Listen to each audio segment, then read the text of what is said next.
अस्सलाम वालेकुम नाज़रीन, प्रोग्राम एग्री बिजनेस के साथ मैं हूं आपका मेज़बान डॉक्टर अमजद बुखारी। नाज़रीन, आज हम आलू पर बात करेंगे। आलू की फ़सल ऐसी है जो मकामी तौर पर हमारे पास वाफिर मकदार में होती है, वाफिर रकबे पर होती है, लेकिन जितनी भी होती है उतनी कम है, इसलिए कि आलू खाया बहुत जाता है। हर सब्ज़ी के साथ, गोश्त के साथ आलू की कॉम्बिनेशन होती है और सालन बनता है। इसके अलावा जो है बच्चे जो है वो चिप्स के लिए बड़े ख्वाहिशमंद रहते हैं और चिप्स बनते हैं। और फिर जो हमारे जो पैक चिप्स हैं पूरी दुनिया में बिकते हैं, पाकिस्तान में भी उसी तरह बिकते हैं। तो आलू की जितनी भी पैदावार हो, हम इसे जितना भी बढ़ा लें उतनी कम है, इतनी इसकी डिमांड है। और फिर इसके जायके का भी बड़ा अहम मामला है कि जायका जो है वो आप इसको जितना एनरिच करते जाएँ, जितना बढ़ाते जाएँ, उतनी उसकी डिमांड बढ़ती जाएगी। सो ये पाकिस्तान के अंदर भी इसका बड़ा पोटेंशियल है मार्केटिंग का, और पाकिस्तान से बाहर भी इसका बड़ा पोटेंशियल है। आप इसकी बरामद के हवाले से जितना चाहें पैसा कमा सकते हैं। हमारे पास आलू किस किस्म का उगाया जा रहा है, अच्छी क्वालिटी का है, नहीं है, उसको कैसे कैसे बेहतर किया जा सकता है, कौन सा मौसम मौजू है, आलू की साल में कितनी फसलें ली जाती हैं, बीज कहाँ से लिया जाता है, बीज ठीक है नहीं है। कुछ लोग अपना बीज खुद तैयार करते हैं, वो ताज़ा फसल का बीज ही इस्तेमाल कर देते हैं, क्या ये ठीक है नहीं है। इसके साथ साथ जो है जो बाज़ार में बीज दस्तयाब है उसकी क्या सूरत हाल है, और फिर खादों के इस्तेमाल की सूरत हाल, और फिर साथ साथ पानी, और पानी के साथ साथ जो है बाकी दीगर अशिया हैं उनके इस्तेमाल की सूरत हाल। ये सारी मामला जो है वो हम आज देखेंगे, ये हमारा मौजू है। मैं सबसे पहले आपको अपने मेहमानों का तारुफ करवा दूँ। मेरे साथ पहले मेहमान मौजूद हैं चौधरी सरवर नदीम साहब। आप तरक्की पसंद काश्तकार हैं, आलू की फसल काश्त करते हैं और बड़े पैमाने पर करते हैं। उनसे पूछेंगे कि आलू की फसल के हवाले से उनकी क्या गाइडलाइन है काश्तकारों के लिए, और वो ख़ुद उन्होंने क्या इससे तजर्बा हासिल किया। दूसरे मेहमान मौजूद हैं डॉक्टर गुलाम मुस्तफ़ा साहब। आप एग्रीकल्चर ऑफिसर हैं और उनकी भी बड़ी गहरी नज़र है इस सब्ज़ी पर। ये सब्ज़ी है कई जगहों पर तो इसके मैश को हम चूज़ करते हैं बड़े डिफरेंट अंदाज से, वो भी सारे मामला जो है वो देखेंगे। बहुत शुक्रिया आप दोनों मेहमानों का। तो इससे पहले तो ये बताएं कि आलू काश्त कर रहे हैं या कोई दूसरी फसल पर मुंतकिल हो गए? बिस्मिल्लाहिर्रहमानिर्रहीम। सर, जो ज़िम्मेदार है वो आलू की फसल जो है मेरे ख्याल में तो सारे ही करते हैं। हम शुरू से ही कर रहे हैं, काफ़ी अरसे से कर रहे हैं। पहले मेरे अब्बा जी करते थे, अब वो इस दुनिया में नहीं है, अब हम जनाब कर रहे हैं और बहुत अच्छे पैमाने पर कर रहे हैं। तो इसमें वैराइटीज़ हैं जो ना जी, ये इसको आप स्टोर भी कर सकते हैं। इसको 3-4 माह तो इसको वैसे ही आप ढेरी में साए में वैसे ही रख दें तो कोई मसला हाँ नहीं। जी, कुछ नहीं होता, पेरिशेबल नहीं है जी। फौरी तो तौर पे ये खत्म हो जाएगा। वैराइटियाँ हैं ना जी, कई वैराइटियाँ ऐसी हैं कि जो ना जी ताज़ी हम उसको कच्ची पटाई कहते हैं कि 60-65 दिन के बाद हम उसको जो है ना हार्वेस्टिंग करके मार्केट में हम जो है ना सेल आउट कर लेते हैं। तो अच्छा उनका जो है ना जी अच्छा मुनाफा मिलता है अल्हम्दुलिल्लाह। और जो है ना ये ऐसी वैरायटी हैं, ऐसे आलू की जनाब जो है ना जी ऐसी फसल है कि आप 60-70 दिन के बाद कभी भी इसको हार्वेस्टिंग कर सकते हैं। इसको 70 दिन के बाद 80-90 दिन, 100 दिन, 120 दिन, 140 दिन तक भी रहे खेत में अगर ये है तो मौसम अगर अच्छे हैं, सही हैं, बारिश का पानी उसमें उस खेत में जिसमें ये लगा हुआ है ना रुके, और भी मामलात बहुत हैं उसमें ना। फिर ये बताएं कि जो आप आलू की फसल तैयार करते हैं उसको फ़रोख्त कहाँ करते हैं? वहीं खेत में फ़रोख्त हो जाती है, मंडी ले जाते हैं, मकामी मंडी ले जाते हैं, या पाकिस्तान की कोई और मंडी है जहाँ अच्छे पैसे मिलते हों? हाँ, बड़ी मंडियाँ हैं, जैसे उकाड़ा है, मुल्तान की बड़ी मंडी है, जहाँ से उकाड़ा, दीपालपुर, ये वो इलाके हैं जहाँ से बाहर के जितने भी हैं ना जो ना गाहक आते हैं। अच्छा, उकाड़ा दीपालपुर से लेते हैं? उकाड़ा दीपालपुर से ही ज़्यादा लेते हैं। ये हमारे वाली मंडी मुल्तान जो है ना, ये छोटी मंडियों में शुमार होता है। ये लोकल जो है ना जी इस्तेमाल होती है ज़्यादा। जितना भी यहाँ पे आलू मंडी में आएगा, ये जो ना इसकी वजह क्या है? उकाड़ा से आगे ले जाते हैं मुल्तान से? उकाड़ा हमसे बहुत आगे है, उसमें जो है ना जी उसमें वो पहले उगाते हैं, पहले ही जनाब जो है ना जी वो शुरू कर देते हैं। और वो फिर उसमें वो जो वैरायटी है वो है ना, वो कच्ची पटाई में भी चली जाती हैं। अच्छा। वाइट आलू जो है ना सफ़ेद जिसको कहते हैं, वो ज़्यादा लगाते हैं उसमें। वो फिर जो है ना जो है दूसरे जितनी रियासतें हैं, ये अज़बकिस्तान वगैरह, ये वो सारे अफ़गानिस्तान, रूस तक वहाँ तक वो ले जाते हैं जी। अच्छा। बहुत बड़े पैमाने पे ले जाते हैं, कंटेनर के कंटेनर जाते हैं उनमें। तो उसमें जो ना गवर्नमेंट कोई भी हमें सपोर्ट नहीं करती, हम अपने बिहाफ पे ही करते हैं सारा। स्टोर कर लें ठीक है। कोल्ड स्टोर में वो कोल्ड स्टोर अगर हर फार्मर का तो कोल्ड स्टोर नहीं है ना, उसमें फिर वो जनाब जो है ना बहुत से इशू आते हैं, तो उनके रेंट बहुत ज़्यादा हैं, इसलिए फार्मर जो है डॉक्टर ना साहब को भी ज़रा शामिल करते हैं। डॉक्टर साहब ये बताइएगा कि आलू के हवाले से आपका ज़ाती तजर्बा कैसा है? आलू खाने का शगफ है, उसमें दिलचस्पी रखते हैं, बच्चे तो खैर बहुत दिलचस्पी रखते हैं, आपकी खुद की क्या सूरत है? जी बिस्मिल्लाहिर्रहमानिर्रहीम। पहले तो बहुत शुक्रिया, और मैं अपने किसान भाइयों को भी जो है ना वो उनका मशकूर हूँ कि वो बिल्कुल आगाही लेते हैं। हमारे जिस तरह चॉइस साहब बड़े प्रोग्रेसिव ग्रोर है। बेसिकली आलू जो है सर, ये भी पूरी दुनिया के अंदर अगर आप इसकी एक नज़र डालें, ये एक स्टेपल फूड के तौर पे इसको कंसीडर किया जाता था। जिस तरह हमारे यहाँ गंदम को इस्तेमाल करते हैं, तो बाकी दुनिया में इसको स्टेपल, इसकी काफ़ी सारी डिशेस बन रही है। अभी भी हम अगर रेस्टोरेंट्स में जाएं और वहाँ पर खाना मंगवाएं तो वो कोई साथ पोटैटो उबला हुआ एक साथ देते हैं। हमारे यहाँ तो चपाती लाजमी आती है, वो एक उबला हुआ पोटैटो दे देते हैं। जी, वो उबला हुआ पोटैटो भी देंगे। इसके अलावा बाकी जगह भी इनको देखें, काफ़ी डिशेस के अंदर भी इस्तेमाल हो रहा है, सैलड के अंदर भी इसको मुख्तलिफ जो बना रहे होते हैं वहाँ पर इसको यूटिलाइज कर रहे होते हैं। ये तो स्टेपल फूड के तौर पर बेसिकली यूज़ होती थी। तो हमारे यहाँ भी इसका बड़ा चार्म है। और आप इस देखें, आजकल के ट्रेंड ये है कि तकरीबन 12 महीने हमारे घरों के अंदर आलू इस्तेमाल हो रहा है। आलू के बगैर कोई सब्जी होती ही नहीं है। आप देख लें, आलू गोश्त बन रहा है, आलू जो है ना वो बैंगन बन रहा है, आलू गोभी बन रही है, हर चीज में आलू, हर जगह आलू जो है ना वो एंटर है। एक तो ये है कि अगर कुछ नहीं है तो फिर उसके चिप्स बन रही है। और अगर चिप्स के साथ साथ इसके बाकी भी जो है ना पाउडर भी इसका यूटिलाइज हो रहा होता है। इनको बाई प्रोडक्ट्स बनाने में काफ़ी सारा इस्तेमाल किया जा रहा है, जिसका पाउडर भी इस्तेमाल होता है। जिस तरह हम गंदम का आटा बनाते हैं, फॉरेन कंट्रीज में जाएं आप, इसका वहाँ पर बाकायदा इसका पाउडर फार्म में, फ्लोर फार्म में इसको यूज़ किया जाता है। जी, आटा बिकता है आलू वाला? हमारे यहाँ इतना ट्रेंड नहीं है, लेकिन फॉरेन में आप अगर जाएं, अमेरिका, हॉलैंड वगैरह, तो यूरोपियन कंट्रीज के अंदर वहाँ पर इसकी अवेलेबिलिटीज़ हैं और वहाँ पर ये बड़ा अच्छी खासी इसकी न्यूट्रिशन वैल्यू क्या है, मतलब इसमें ग़िज़ाइयत क्या है? लोग कहते हैं कि आलू कम खाना चाहिए, मोटा करता है। जी, वो बिल्कुल सही बात है। इसके अंदर बेसिकली ये एक हमारी एक जो फूड है, इसके अंदर सब कार्बोहाइड्रेटेड फूड है। इसके अंदर निशास्ता जो है ना वो बहुत ज़्यादा होता है, और उसके बाद इसके अंदर प्रोटीन कंटेंट्स भी हैं, विटामिन, मिनरल्स वगैरह वो इसके अंदर मौजूद होते हैं। रोकते इसलिए हैं मोटापे से क्योंकि इसके अंदर कार्बोहाइड्रेट्स अवेलेबल होते हैं। वो कार्बोहाइड्रेट्स का हमें पता नहीं चलता कि इसमें है या नहीं है, क्योंकि वो पॉलीसेकेराइड फॉर्म होती है जिसके अंदर वो टेस्टलेस होते हैं, हमें पता नहीं चलता। अक्सर आपने देखा होगा मार्केट में हम लेने जाए ना आलू, पता करते हैं, आज से 3-4 माह पीछे चले जाएं तो सब्जी वाले से आप पता करते थे या इन्वेस्टिगेट करता है जो भी परचेजर जाता है कि भाई ये आलू मीठा है या नमकीन है। पहले यही पूछ के लिया जाता है, वरना तो काम खराब हो जाता है। वो एक्चुअली होता है कि इसकी डोरमेंसी के टाइम रिक्वायर्ड होता है, जिसके इसके पॉलीसेकेराइड जिसको हम नशास्ता बोलते हैं, वो कार्बोहाइड्रेट्स 3 तरह के होते हैं। पॉलीसेकेराइड होते हैं, डाइसेकेराइड होते हैं, मोनोसेकेराइड होते हैं। अच्छा। इसको 90 दिन रिक्वायर्ड होते हैं, 80 से 90 दिन, 110 के दिन के लिए नहीं, पकने के लिए नहीं, उस कार्बोहाइड्रेट को पॉलीसेकेराइड से मोनोसेकेराइड में इस तरह समझ लें कि उसको नमकीन से मीठा होने के लिए। अच्छा। इसीलिए हम इसको 90 दिन स्टोर में भी रखते हैं। अगर आप फ्रेश आलू को हार्वेस्ट करके उसको उगाने के लिए लेके जाएंगे, वो कभी भी जर्मिनेट नहीं करेगा। हाँ, इस पे बात करेंगे अनटिल अनलेस जब तक उसको 90 दिन पूरे ना हो। खैर हम अपने ये जरा थोड़ा सा फिर बताइएगा कि ये जो मीठा आलू है और नमकीन आलू है, ये बीज पर मुनहसर नहीं है आपके? जी सर, बीज पे भी मुनहसर है। आजकल कुछ ऐसी वैरायटीज भी हमारी आ गई हैं जिनके अंदर हम जो होता है ना उसको थोड़ा सा 90 दिन 100 दिन तक वो चला जाता है, उसको रोका जाता है कि वो मोनोसेकेराइड से में थोड़ी लेट आए, इसलिए आप कुछ वैरायटी अवेलेबल है, मीठा हो जाए ताकि मीठा ना हो, क्योंकि हमारी लाइकनेस तो मीठा ना होना है ना, जो टेस्ट हमारा मैंने कहा शायद उससे शक्कर बनाने मकसूद नहीं, वैरायटीज अवेलेबल हैं जो कि 90-100 दिन तक रेजिस्ट करती हैं कि अपने पॉलीसेकेराइड को मोनोसेकेराइड में तब्दील ना होने दें, यानी कि वो साइंसी बातें होंगी। चौधरी साहब से पूछते हैं कि जी इसमें देसी बात है क्या कि ये मीठा आलू और नमकीन आलू क्यों होता ये है कि ये जो कंपनी लगवा रही है ना आजकल, ये इसके लिए जो ना चिप्स वगैरह बनाने के लिए, तो ये इनकी ये वैरायटी हैं 2-3, उनमें जो ना वो मीठा नहीं होता।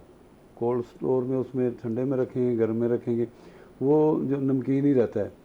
जो ये बाकी मार्केट में जो आलू आते हैं जो हम उगाते हैं, तो ये अगर तो इसको हम रखेंगे, कोल्ड स्टोर भी 2 किस्म के हैं। एक कोल्ड स्टोर है ठंडा, उनमें कमरे जो है ना जो वो कूल करते हैं उनको, एक उनमें नॉर्मल टेम्परेचर रखते हैं उसका, ठीक है, वो उसमें केमिकल लगाते हैं, क्या करते हैं वो, उसको गर्म स्टोर कहते हैं। अच्छा। गर्म स्टोर में जितना आलू रखेंगे वो सारा ही नमकीन रहेगा, कोई भी वैरायटी होगी। अच्छा। तो उसमें नमकीन रहेगा। अब जैसे इस दफ़ा हुआ है, जो कोल्ड स्टोर में जो ठंडे स्टोर में थे रखे हुए, वो 40, 50, 60 रुपए किलो तक गया है स्टोर का माल।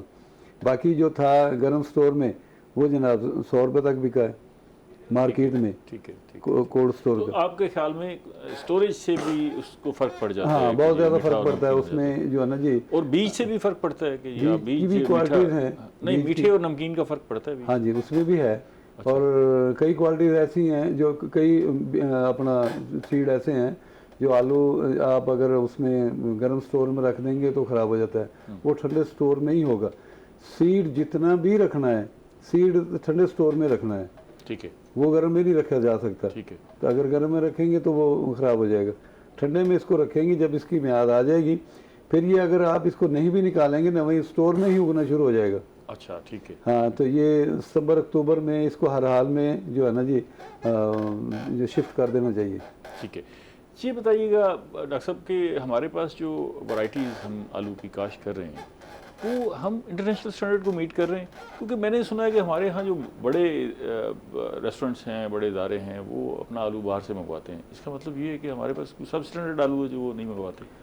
नहीं, बेसिकली अगर आप देखें ना, जिस तरह हमारे यहाँ पाकिस्तान के अंदर लेज़ वगैरह जो है ना, ये पेप्सी को की है बेसिकली, या बाकी कुछ जो चिप्स बनाने वाली फैक्ट्रीज हैं, वो अपनी वैराइटीज़ जो है ना वो फार्मर को लगवाती हैं। उनका स्पेसिफाइड होता है जिस पर्पज़ के लिए उन्होंने उसको यूटिलाइज़ करना होता है। जिस तरह वाइट फार्म में आ गया, लेडी रिजल्ट हो गई, वैराइटीज़ लगवाती हैं तो वो वैराइटीज़ हमें लगानी चाहिए, वैसे ही लगानी चाहिए। मतलब हमारा जो आलू का स्टैंडर्ड है वो दुनिया की जो स्टैंडर्ड से मीट कर रहा है या हम पीछे? सर हम नियर टू उसके बॉर्डर लाइन पर हैं। हमारा जो प्रोग्रेसिव ग्रोअर है वो उसको मीट भी कर रहा है, बल्कि वो बाहर से इंपोर्ट भी करता है। मैं अक्सर चोई साहब के फार्म पे भी विजिट किया एक दो बार। इन्होंने भी जो है ना ये बाहर से क्रेट्स मंगाते हैं, जिसको हमारे यहाँ मशहूर है, जो बाहर से सीड आता है ना, तो उसको बेसिकली मल्टीप्लिकेशन करना होता है। उसमें सर कोई इतना बड़ा कोई रॉकेट साइंस नहीं होती, क्योंकि ये बेसिकली ए सेक्स रिप्रोडक्शन होती है। इसमें सिर्फ फार्मर को जो देखना होता है वो ये देखना होता है कि जो उसके पोटैटो के ऊपर जो अटैक हो रहा है, आया कि उसके ऊपर पोटैटो लीफ कर्ल वायरस का अटैक तो नहीं है, वो उसको जेसड के बचाए, वाइट फ्लाई के अटैक से बचाए, ताकि अगर कोई वायरस उसके अंदर आ गया वो आगे शिफ्ट ना हो एक पोटैटो के प्लांट से दूसरे पोटैटो के प्लांट तक। तो हम बाकायदा बाहर से वही हम अपना सीड इंपोर्ट कर रहे हैं, और जो कंपनीज हैं वो भी अपना ही सीड दे रहे होते हैं। देखिए पोटैटो का ना बेसिकली टेस्ट के ऊपर मुनसर कर रहा है, अपना एंड प्रोडक्ट आपने यूटिलाइज कहाँ करना है। चिप्स के लिए हमारी वैरायटीज अलग हैं, जो हम लोकल कंजप्शन हो रही है हमारी, जिसको हम राशन के तौर पर इस्तेमाल कर रहे होते हैं हमारे घरों के अंदर, वहाँ पर हमारी वैरायटीज़ कुछ। ठीक है, इस पर मजीद बात करते हैं, एक ब्रेक लेते हैं। नाज़रीन हमारे साथ रहिएगा, आलू की फसल पर बात कर रहे हैं, मिलते हैं एक छोटी सी ब्रेक के बाद।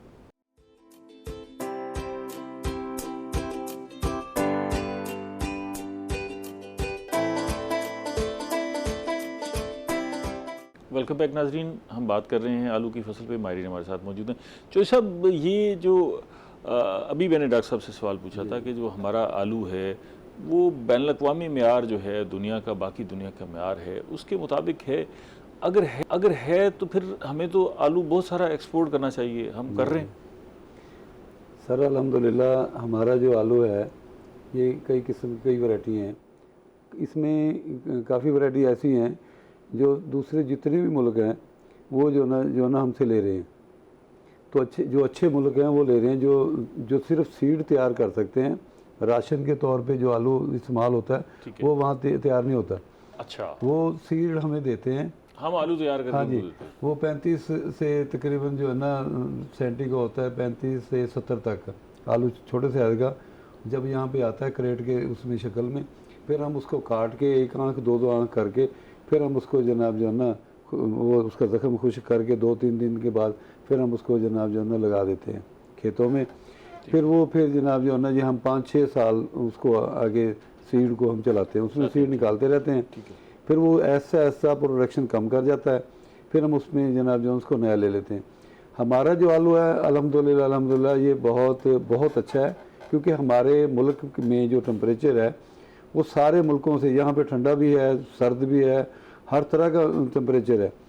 अब अमेरिका या दूसरे जो जितने भी ये तरक्की याफ्ता अपने आप को कहते हैं, वो आलू हमारे म्यार का आलू बना ही नहीं सकते। अच्छा, हमारा जो आलू है उनसे भी ज़्यादा अच्छा है। हाँ जी, बहुत अच्छा है। हमारा जो आलू है, हमारे मुल्क में मौसम जो है ना जी, अब एक ये जो पहाड़ी इलाके हैं वहाँ पे जनवरी में काश्त होना है, जो मई में आ जाना है मार्केट में। ठीक है, फिर एक मई में काश्त होना है। ये जो काश्त होगा इसको हम बहारिया कहेंगे। हाँ, बाहरिया जो अब जो हम आएगा, जो हम अप्रैल सीड में आ लगा रहे जाएगा। हैं, बाहरिया तो ये भी है जो अब हम सीड लगाएंगे ना जी, इसको लिए अब ये क्रेट आ रहे हैं, वो आने वाले हैं, कुछ शिप आ गए हैं, कुछ आने वाले हैं, ये हम दिसंबर के एंड तक इनको बीज को लगा देंगे। ठीक है। फिर हम ये जो है ना जी अप्रैल तक, मार्च अप्रैल तक हम इसको हार्वेस्टिंग करके अच्छे, बहुत अच्छे साफ अच्छे तरीके से फिर हम इसको स्टोर कर देंगे। स्टोर करके अगले साल इसको निकाल के, मतलब आपके ख्याल में बीज जो बाहर से आता है उसको हम काश्त करते हैं, उससे मयारी आलू पैदा होता है जो ना सिर्फ अपने मुल्क में बड़ा अच्छा है बल्कि दुनिया भर में उसकी मांग भी है, उसकी तारीफ भी है। इंडिया से भी बहुत अच्छा हमारे मुल्क में तारीफ तो वो है ना जी जो खरीदने वाला खुद करे। अगर हम खुद सब वो ले जा रहे हैं ना, जो लेते हैं। डॉक्टर साहब आपके क्या ख्याल है कि हम जो एक्सपोर्ट कर रहे हैं आलू, उसकी मिकदार कितनी है और वो इतनी है कि हमें मुतमईन हो जाना चाहिए उससे? जी अपना बुखारी साहब, बेसिकली हमारा आलू एक्सपोर्ट तो हो रहा है। ये हमारा ज़्यादातर अगर आप कहें कि बेशक डेवलप कंट्रीज़ में इतना नहीं जा रहा, लेकिन under developing countries, European countries हमारे हो गए या अपना गल्फ़ कंट्रीज़ हो गए, यहाँ पर हमारा ईरान वगैरह, यहाँ बहुत ज़्यादा हमारा जा रहा है। अगर आखिर उसकी आलू की डिमांड है तो वो उसकी जो है ना उसकी डिमांड क्रिएट करवाते हैं। लेकिन मसला ये है कि आखिर हमने अपनी लोगों को भी खिलाना है ये, तो इसलिए बेशक हमारा जो रिक्वायरमेंट है, आप पोटैटो जिस साइज़ का हमारे फार्मर को कहेंगे वो प्रोड्यूस कर देता होता है, तो जिस साइज़ का कहेंगे वो वहाँ पर अवेलेबल होता है। क्वालिटी की प्रोडक्शन के लिए कोई इतना इशू नहीं है, लेकिन इशू यह है कि हम अभी भी उसकी डिमांड जो है वो उसको फुलफिल नहीं करते, क्योंकि अगर हम सारा ही आलू अपना एक्सपोर्ट बाहर कर दें तो हमारे लिए फिर क्या खिलाएंगे। ठीक है, मतलब इंटरनेशनल स्टैंडर्ड। हाँ जी। और दूसरा जो आपने सर वो पोटैटो का जो बताया कि कितनी दफ़ा पैदा होता है, ये बेसिकली पाकिस्तान के अंदर लकीली हम बहुत अच्छा हमारा मौसम है, हम यहाँ पर 3 फसलें ले रहे होते हैं। एक ही खेत से नहीं, एक खेत से नहीं ले रहे होते, पाकिस्तान के अंदर मैं बता रहा हूँ। इसका जो पोटैटो का लाइफ साइकिल है, मुख्तलिफ वेदर जो है जहाँ जहाँ सूट कर रहे हैं वहाँ कर रहे हैं। हम अगर साल में 3 फसलें, हाँ जी, लेकिन पंजाब के अंदर हम बात करें, स्पेसिफिकली मुल्तान के अंदर करें, हम यहाँ पर 2 फसलें लेते हैं। एक हमारी होती है मौसम ख़ज़ां, जो सितंबर अक्टूबर में लग रही होती है, और वो जो अब हमारी पटाई हो जाएगी दिसंबर के एंड में शुरू हो जाएगी, जनवरी के स्टार्ट में हो जाएगी, इसको ख़ज़ाई फसल बोलते हैं। फिर हम दिसंबर जनवरी में लगाते हैं, वो मार्च अप्रैल में आके हमें हार्वेस्ट बोलती है, उसे हम बस बहारिया बोलते हैं। तीसरी जो हमारी क्रॉप होती है वो हमारी पहाड़ी इलाकों के ऊपर हो रही होती है, जो कि हमारी गर्मी जब जहाँ पर पड़ रही होती है, अप्रैल मई के अंदर जो हमारा आलू आ रहा होता है, उसके अंदर आपने देखा होगा थोड़े थोड़े से कहीं पर निशान होते हैं, वो बेसिकली स्टोन्स के होते हैं जो ज़मीन के अंदर होते हैं, वो पहाड़ी इलाकों से आ रहा होता है। ठीक है, तो ये हमारा पूरा एक साइकिल है। जो सब अभी इस पे ना इसकी बिजाई पे बात करेंगे, लोगों को गाइडलाइन देंगे, लेकिन एक बात तो जो मैं आपसे पूछना चाहूँगा कि आलू तो 20-25 रुपए किलो मिल जाता था और 100 रुपए की धड़ी ले जाते थे हम, ये आलू महंगा क्यों हो गया है इतना? सर अखराजात इतने बढ़ गए हैं, इतने तो नहीं बढ़े ना जोशी साहब। अगर वो 20 रुपए वाला 100 रुपए पे हो जाए, लोग किधर जाएं? अगर आलू भी ना मिले लेते हैं, मैं बताता हूँ ना जी, सीड लेते हैं। पहले क्रेट जो था वो हमें 8-10 हज़ार तक का मिल जाता था, अब उसका रेट है 28,000 30,000 तक। 50 kg का जो क्रेट है आलू का, वो आता है, उसको फिर 2 साल लग जाते हैं जो ना तैयार करने में, मार्केट में पहले नहीं आएगा वो। अच्छा, उसमें हर फार्मर जो है ना, अच्छा फार्मर जो है 3 बोरी DAP देगा नीचे, 14-15 हज़ार की DAP है, 1 बोरी। 2 बोरी पोटाश देनी है नीचे, हुमिक एसिड देना है 1 बोरी, उसने वो दे दी। फिर वो जब जो है ना ज़मीन से बाहर निकल आया, फिर उसमें उसने सल्फ़र देना है, जिंक देनी है, उसमें उसने MAP देनी है, और उसने पोटाश फिर ऊपर भी लगानी है। कम से कम 4 बोरी यूरिया देगा ऊपर वो। अच्छा, स्टेप बाय स्टेप 60 दिन की उसकी एज होने से पहले पहले उसने ये सारे मामलात पूरे करने हैं। अच्छा। उसकी खुराक पूरी कर देनी है। पहले उसको बढ़ोतरी में लेके आएगा, कद उसका बड़ा हो जाए। ठीक है। फिर वो जनाब जो है ना जी, फिर उसमें नीचे जो उसके जब वो हो गया नीचे जनाब जो है ना फ्रूटिंग होगी उसकी, फिर उसके बाद उसने उसको जब फ्रूटिंग शुरू होगी है, वो 40-45 दिन के बाद शुरू हो जाती है।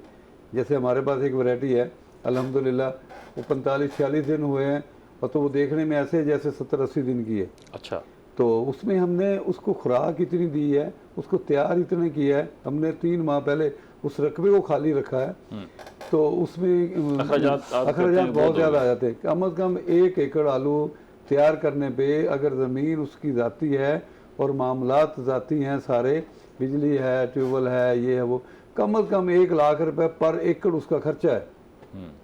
अगर सीड भी बीच में लगाएंगे तो 1.5 लाख में पड़ता है वो। अगर वो ज़मीन की जो लीज है उसको शामिल कर लें और फिर कम अज़ कम 2 लाख, कम अज़ कम 2 लाख 2.5 लाख में उसका अखराजात में पर एकड़ तैयार हुआ है ज़मींदार को। तो इसमें गवर्नमेंट जो है ना सपोर्ट करती नहीं है। गवर्नमेंट उसमें गवर्नमेंट क्या रिलीफ सपोर्ट दे। करे जी? गवर्नमेंट ने आपके हवाले किया हुआ है, पैसे जितने सर मर्जी हमें कमाएं हमारे लोगों हवाले से। क्या किया हो, जिम्मेदार को जनाब फार्मर को बिजली जो है ना ट्यूबवेल के लिए इतनी महंगी, कम से कम मेरे ख्याल में 50 रुपए यूनिट उसको पड़ रहा है। क्या चलाएगा वो, क्या उसमें पानी आपने लगाएगा? उसी हिसाब से अपनी सब्जी सर फल उस हिसाब महंगे से कर नहीं दिए हैं होता जी, ना। महंगे कर दिए। हमारे जो ना बहुत मैंने से तो पहले farmer- आपको कहा है कि 20 रुपए वाला आलू 100 रुपए में मिल रहा है। सर किधर 20 जाए रुपए वाला आलू नहीं था ये। जो आलू 20 वाला है ना वो अब भी 20 में मिल जाएगा। वो अच्छी क्वालिटी का नहीं है। जो अच्छी क्वालिटी का आलू है वो 40-50 रुपए में आम मिल जाएगा। अब ये बताएं कि ये आम आदमी के लिए कोई पहचान है कि वो आलू खरीदने जाए तो आलू को देख के वो कैसे अंदाजा कर ले कि ये आलू अच्छा होगा, इसको खरीदना चाहिए, या सिर्फ पैसों को देख के अंदाजा करे? नहीं सर ऐसा नहीं होता। उसकी रंगत जो है ना वो बताती है, उसकी क्वालिटी बताती है, उसका छिलका ऊपर का वो बताता है कि मेरी जो है ना आलू की क्या चीज़ है। और उसमें जनाब जो है ना जो अच्छा जिसका छिलका, जिसकी जिल्द सही है, सख्त है, वो आलू ठीक है, ख़राब नहीं होगा। 2 महीने 6 महीने भी अगर आप उसको ठंडी जगह में टेस्ट में रखेंगे। तो वो आलू बड़ा अच्छा होता है जिसका जरा थोड़ा थोड़ा छिलका उतरा हुआ होता है आजकल जो से आया नहीं वो कच्ची पटाई का आलू है। लेकिन टेस्ट में वो बड़ा टेस्ट में वो जो है ना जी वो उसे आप रख नहीं सकते। ठीक तो ज़्यादा 5-7 दिन के बाद वो जो ना ऊपर से, क्योंकि उसकी जिल्द उतरी हुई है, वो ऊपर से काला होना शुरू हो जाएगा। ठीक है। अगर आपने उसको ताज़ा इस्तेमाल करना है ताज़े के लिए ठीक है। वो जितना भी उसे हम कच्ची पटाई बोलते हैं, जो पक्की पटाई का आलू है वो कम से कम 80 दिन के बाद जो है ना जी शुरू होगा लगाने से। 80 दिन जब होंगे फिर उसको जनाब 80-90 का जो होता है ना वो सही है। फिर उसके बाद आप उसको रख सकते हैं, स्टोर कर सकते हैं, घर में रख सकते हैं बगैर स्टोर। और उसमें सबसे जो अच्छी बात ये है, घर में आप आलू लेके आए हैं 2 किलो 10 किलो जितना भी लिया है, आपने जितना उस वक्त मौके पे इस्तेमाल करना है उसको उतने को धोना है, सारे को ना धोएं। ठीक है। अगर नहीं धोएंगे तो फिर वो ख़राब ही नहीं होगा। जितना इस्तेमाल करना है उसको धो लें, धो के अच्छी तरह उसको पका लें, बिल्कुल ठीक है। फिर वो पड़ा रहेगा, महीना भी पड़ा रहेगा। ये कच्ची पटाई वाला भी रह सकता है। ठीक है। अगर धो लेते हैं ना जी तो उसको पानी लग गया फिर वो मामला सही नहीं रहता। सही नहीं रहेंगे।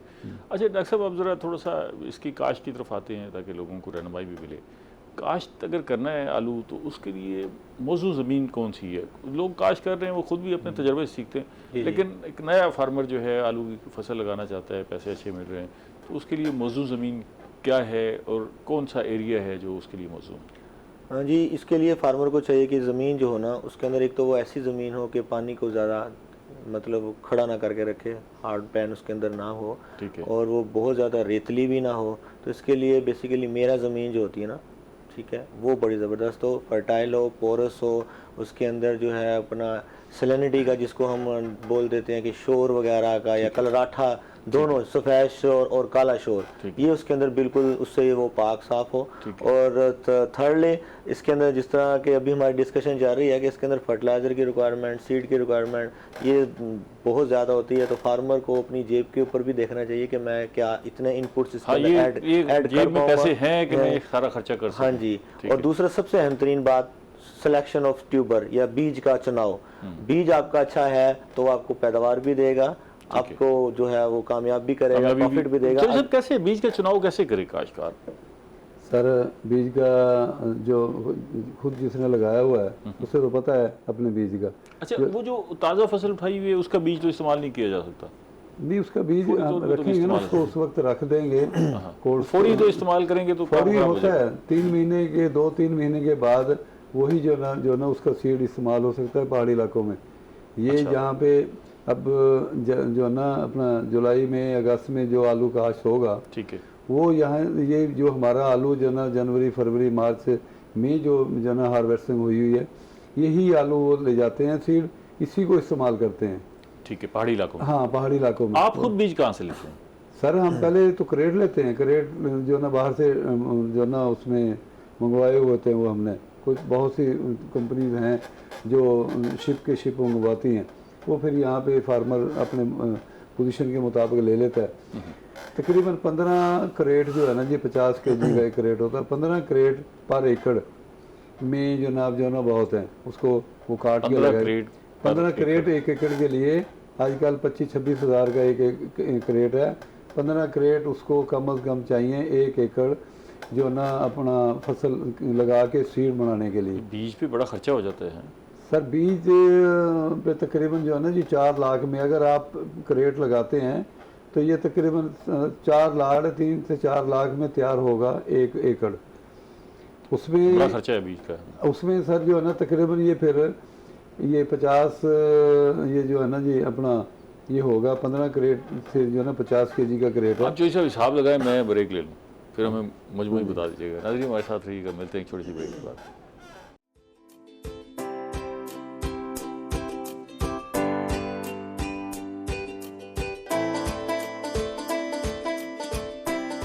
वेलकम बैक नाजरीन। हम आलू की फसल पे बात कर रहे हैं, हमारे साथ एक्सपर्ट्स मौजूद हैं, आपको वो माहिराना मशवरे दे रहे हैं। मज़ीद पूछते हैं कि आलू की काश करनी है तो फिर क्या इकदाम करने ज़रूरी हैं।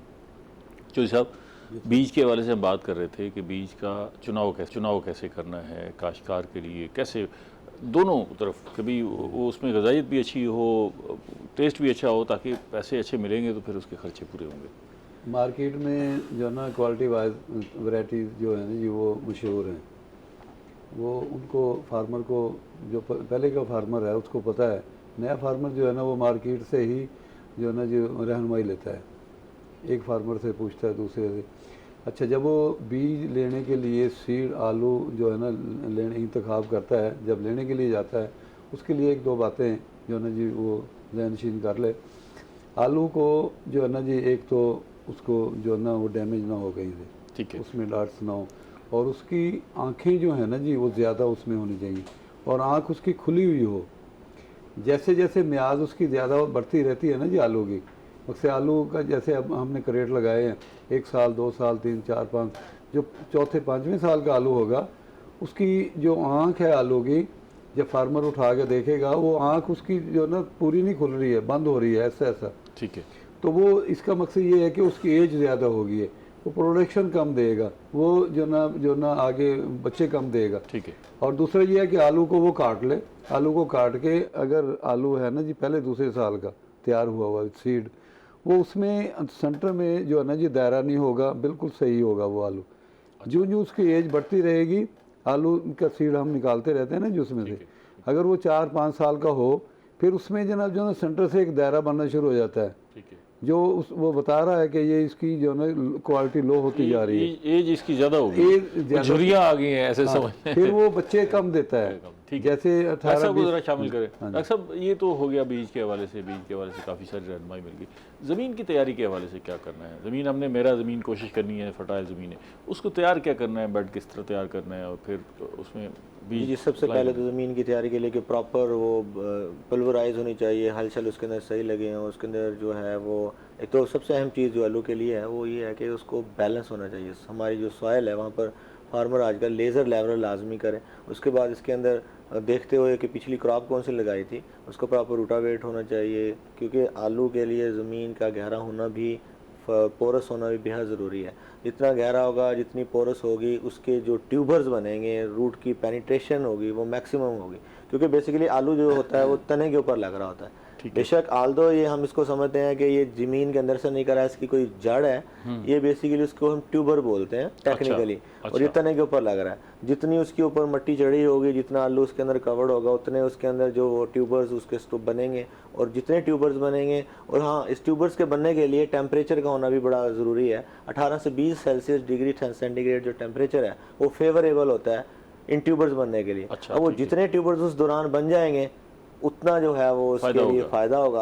और उस बनने के लिए भी अब आलू ने बनना है, अगर ज़मीन बहुत ज़्यादा सख्त है, प्रॉपर उसकी तैयारी नहीं की गई, तो वो जब अपनी पौधे से पत्तों से खुराक तैयार करके उसके अंदर जब फिल करेगा, उसको भरेगा ताकि उसका साइज़ बड़ा हो, तो अगर वो ज़मीन सही नहीं होगी, सख्त होगी, तो वो साइज़ भी प्रॉपर नहीं बढ़ पाएगा। ठीक है। तो सब आप ज़मीन की तैयारी के हवाले से, आलू काश करना है, ज़मीन मेरे पास खेत है, मैं उसको तैयार कैसे करूँ?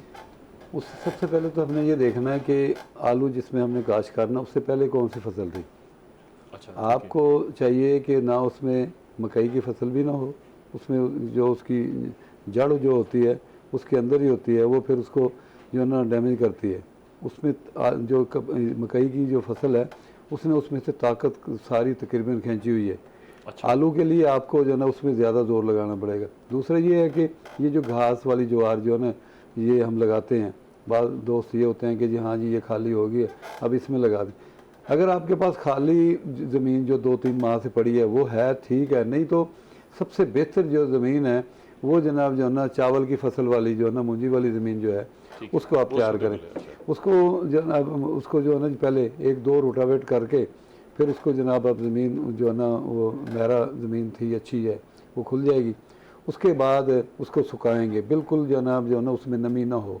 जिस ज़मीन में हमने आलू लगाना है उसमें मौसम ऐसा हो, नमी ना हो और वो बिल्कुल खुश्क हो। खुश्क होने के बाद उसको जनाब जो है ना 11 हल तक लगाएंगे हम, नीचे तक हल चला जाए। फिर हमने उसको बारीक कर लिया। बारीक करने के बाद फिर हमने जनाब जो है ना जो उसमें ये जितनी जो है ना उसमें लवाजमात डालने हैं DAP ये वो हमने उसको सारे को जनाब उसमें खिंडा दिया। खिंडा के फिर थोड़ा हल लगा के हमने एक हल दे दिया उसमें। फिर उसके बाद हमने जनाब जो है ना जो प्लांटर से तो हमने वो आलू जो है ना लगा दिया उसमें। लगाने प्लांटर से ही है? हाँ प्लांटर से लगा लें वो बेहतर है। उससे उससे जो ना जो खेल जो है वो नरम रहती है। अच्छा, और प्लांटर दस्तयाब है? हाँ प्लांटर आम है, किराए पे भी मिल जाता है और छोटा से छोटा फार्मर जो है ना उसने अपना लिया हुआ है। ठीक है, बहुत अच्छा है तो अल्हम्दुलिल्लाह वो ठीक है। उस प्लांटर से लगाए उसमें कम से कम जो है ना जी उसको 18 इंच जो है ना जी गहराई उसकी खेल की होनी चाहिए। ठीक है, ताकि वो जो है ना अपना जो है उसमें आलू उसके सेंटर में होगा। फिर वो जनाब जो है ना जी फिर बाज़ दफ़ा ये होता है कि फार्मर जो है ना उसको ज़मीन तैयार नहीं हुई होती, जब उसको लगा देता है आलू को, आलू वो 2-3 इंच के अंदर होता है ज़मीन के। ठीक है, फिर वो जब बनता है फिर वो आलू बाहर निकल आता है। अच्छा, उसकी क्वालिटी ख़राब हो जाती है। फिर वो इतना ना फूलता है ना बनता है और ना ही वो पौधा ज़्यादा बच्चे देता है। ठीक है, तो उसके लिए उसको चाहिए अच्छा फिर पानी ऊपर तक नहीं लगाना, पानी हमेशा जो है ना जी हाफ लगाना है। वैसे ये ज़्यादा पानी लेती है फसल या कम लेती है क्या इसकी? पानी जो है ना जी इसको चाहिए तो यही है कि थोड़ा पानी लगाते हैं इसको, ये तीसरे चौथे दिन हम इसको पानी देते हैं। अच्छा, तो ताकि मतलब बहुत ज़्यादा भी नहीं और बहुत कम भी नहीं। हाँ जी, और इसमें कोशिश यही करता है फार्मर, इसके आलू का जो असूल है पहले हम इसको जोर देते हैं, इसकी खुराकें पूरी करते हैं ताकि ये पौधा ऊपर जो है ना ग्रोथ कर जाए, पौधा बढ़ जाए, ऊंचा हो जाए। जितना पौधा ताकतवर होगा, बाहर जो है ना उसकी बेल बाहर आई हुई होगी, ऊंची होगी, फिर उतना ही नीचे जनाब जो है ना जी वो जो है ना अपना उसमें फल नीचे बैठेगा, उसमें उतना ही ज़्यादा बच्चे देगा, उतना ही ज़्यादा फल जो फिर उसने पौधे में से खुराक लेनी है। सारी खुराक जो है ना जी जितनी हमने दी थी वो पौधे में से ही वो जनाब जो है ना वो दे रहा है उस पर। जैसे शहद की मक्खी जो है ना जी एक छत्ता बनाती है, उसमें शहद इकट्ठा करके बच्चे जब वो दे देती है तो उसमें से पालती है। फिर वो फिर बाहर से खुराक नहीं ला के देती, यही ही उसका असूल है। ठीक है, और वो जनाब जो है ना मौसम इसके लिए बहुत अच्छा है। अगर खुदा ना खासा मौसम ख़राब हो गया, बर्फ़बारी का मौसम है, कोहरे का, हमारे इलाके में कोहरा भी आ जाता है, तो उसके लिए उसको चाहिए कि जनाब जो है ना अगर छोटा फार्मर है तो वो जनाब जो है ना उसमें ये जो ना लकड़ियों से या घास फूस से जनाब जो है ना उसमें धुआं रात को जनाब वो करे उसमें, या फिर अगर वो भी नहीं है तो ताज़ा पानी उसमें कोशिश करे कि जनाब उसमें पानी ताज़ा उसको रात को 1-2 बजे कोहरा पड़ने से पहले पानी उसको हल्का हल्का लगा दे या वहाँ से पानी गुजार दे, उसकी भाप से फिर वो कोहरा जो है ना नुकसान नहीं करता फसल को। ठीक है, डॉक्टर साहब ये बताइएगा कि अब चौधरी साहब ने दोनों ही बता दिए, बीज भी बता दिए और पानी का इस्तेमाल भी बता दिया, पानी से कैसे बचना है, और साथ साथ जो है माहौलियाती मामलात हैं जो उससे भी बता दिया। खादों के हवाले से, खादों के इस्तेमाल के हवाले से को सरसरी हमने बात की, लेकिन खादों के हवाले से क्या चीज़ है बहुत एसेंशियल है जिसके बगैर गुजारा है नहीं, और वो ख़ास तौर पे आलू की फसल काश्त करते हुए ख्याल रखना है? वो उसमें सर DAP, पोटाश और यूरिया, ये तीनों की तीनों खादें उसके साथ बहुत ज़रूरी हैं। लेकिन साथ साथ आलू के लिए स्पेसिफिकली आपको जिंक और सल्फ़र को भी इग्नोर नहीं कर सकते आप, क्योंकि जिंक और सल्फ़र भी उसके लिए बेहद ज़रूरी होता है। और ये आपको 40-50 दिन से पहले इसको देना होता है ताकि पौधा अपनी ग्रोथ इन हालात में तो अगर आप आलू काश्त करने जा रहे हैं तो पहले खादों का बंदोबस्त करके रख लें। जी सर, हमारे होगा तो फिर मामला आगे सर। अब जो करंट सिनेरियो है, जो प्रोग्रेसिव या समझदार किसान है ना हमारा, वो हमेशा करता है यही है कि फसल आने से 2-2.5 माह पहले उसके पास खाद का बंदोबस्त ऑलरेडी होता है, मौजूद होता है। अब हमारे जितने गंदम के ग्रोअर हैं उनके पास ऑलरेडी बंदोबस्त हुआ है, जो प्रोग्रेसिव है, जो समझदार है, क्योंकि फिर मल्टी नहीं है। प्रोग्रेसिव क्या डॉक्टर साहब, जिसकी जेब में पैसे हैं वही आसान हो गया ना जी, अदरवाइज पैसे ना हो तो फिर ज़ाहिर मुश्किल है। पास से होते भी हैं कुछ जो है ना, वो फिर कोताही कर थोड़ा जाते हैं। कोताही कर जाते हैं कि चलो जी आएगी फिर तब लेंगे, ठीक है। आएगी तब लेंगे, फिर वो डिमांड एंड सप्लाई का इशू आ जाता है। ठीक है। तो इसलिए खादों के लिए तो ये ज़रूरी है कि डीएपी भी आपके पास हो, पोटाश भी अवेलेबल हो, यूरिया के साथ साथ आपको जिंक और सल्फर भी इसको लाजमी देनी लाजमी चाहिए। चाहिए। ठीक है। तो सब आप माशाल्लाह तवील अरसे से ये काम कर रहे हैं, पैसे भी अच्छे कमा लेते होंगे सारी सूरत हाल में। वो ज़रा आम फार्मर को मशवरा दें कि वो मार्केटिंग में क्या कोताहियाँ कर जाते हैं, माल को मंडी तक भेजने में क्या कोताही कर जाता है जिससे उसकी कीमत कम हो जाती है। तो कीमत बेहतर हासिल करने के लिए, नुकसान कम से कम करने के लिए उसको क्या एहतियातें करनी चाहिए? जिस वक्त वो हार्वेस्टिंग कर रहा है ना जी, उस वक्त वो कोशिश करे कि जनाब जो है ना, अगर वो अपना हाथ से उसकी हार्वेस्टिंग करा रहा है, छोटा फार्मर है, तो वो उसको आलू को जो है ना डैमेज ना होने दे। होता ये है कि वो जनाब जो है ना वो खुरपे वगैरह से जिससे वो निकालती हैं लेडीज़, वो उसको डैमेज कर दें, काट देती हैं। दूसरा फिर वो जो है ना, वो फिर फार्मर जो ना उसकी जनाब जो ना वो नहीं करता, उसको वैसे ही जो कटा हुआ है, छोटा है, बड़ा है, वो सारा जनाब उसमें डाल देता है, बोरी में डाल के वो मंडी भेज देता है। जब फिर वहाँ पे वो जनाब जो है उसको चेक करते हैं, उसमें अगर 2 किलो भी आलू ख़राब है ना, उसको वो 20 किलो का नुकसान देता है। अच्छा, तो ठीक है, वो खराब आलू ना मिक्स हाँ, करें, नहीं, ना वो मिलाएं। ना मिक्स, वो अलग से भरे। और दूसरा जो ना डॉक्टर साहब ने एक बात की है कि जनाब जो ना जी ये जितना भी है खादें, ये वो जो अच्छे फार्मर हैं, वो जितना बड़ा फार्मर भी है, ये सारे लवाजमात वो इकट्ठे ले ही नहीं सकता। मैं जैसे जो ना जी अगर पहले जो ना डीएपी इकट्ठे 2-3 महीने पहले इकट्ठी करता है, तो उसमें वो फिर जो ना बड़े उसमें वो जो ना क्वालिटी मुतासर होती है, गले बनने शुरू हो जाते हैं। जैसे पोटाश, जैसे ये है पोटाश भी जो ना उसमें वो हो जाती है। ये मजबूरी है हर फार्मर की कि वो जो ना वो मौके पे ज़्यादा ख़रीदता है। तो उसके लिए होना ये चाहिए कि जनाब गवर्नमेंट ऐसे पॉइंट दे तो उसमें जो है ना जी फार्मर आसानी से वहाँ उसे दस्तयाब हों और सही रेट पे। जैसे डीएपी 3 माह 4 माह पहले थी तकरीबन जो है ना जी 9,000 की चल रही थी, आज 14,000 की, कोई पूछने वाला नहीं है। डीए अच्छा यूरिया जो तो हमारे पाकिस्तान में बन रहा है ना सर, सारा यूरिया 3200-3300 का रेट था, अब आज जैसे ही 4800 कोई का फसल रेट है। करीब आती है, ज़रूरत बढ़ती है, डिमांड बढ़ती है, तो कीमत बढ़ जाती है। माफिया जो है ना हाँ, वो सारा चलें वो कोशिश कमा करते जाता हैं है। कि जी ये हमारी बात जो है वो हुकूमत तक जी, पहुंच जी। रही है कि माफिया को इंशाल्लाह। कंट्रोल किया जाए। प्रोग्राम का वक्त ख़त्म हो गया। आप दोनों मेहमानों का बेहद शुक्रिया। नाज़रीन, हमने आलू की फसल पर बात की और आलू के हवाले से बहुत अहम बातें आप तक पहुँची। आप आलू उगाएँ, ख़ुद भी खाएँ, हमें भी खिलाएँ और मुल्क को आगे बढ़ाएँ। अगले प्रोग्राम तक इजाज़त दीजिए। अल्लाह ने के बाद।